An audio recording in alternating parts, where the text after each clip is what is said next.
కాలం మారిపోతుంటుంది, తరాలు మారిపోతాయి. కానీ ఈ ఒక్కరో మాత్రమే కాలానికి ఎదురీది తరాలని అధిగమించి తరాలను దాటి శాశ్వతంగా నిలిచి పోరాడతారు. అలాంటి వ్యక్తే మెగాస్టార్ చిరంజీవి గారు. ఆయనతో ఈ చిత్రం నిర్మించడం నా అదృష్టం. ఈ పొద్దు ఈ కుర్చీలో కూర్చోడానికి ఒక్క మగోడు లేడా?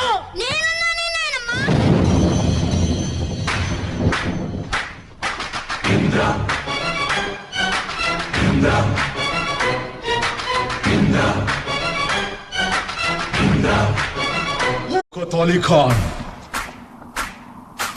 తప్పు నా వైపు ఉండిపోయింది కాబట్టి తలంచుకెడుతున్నాను. లేకపోతే ఇక్కడి నుంచి తాళు తీసుకెళ్లేవాడిని.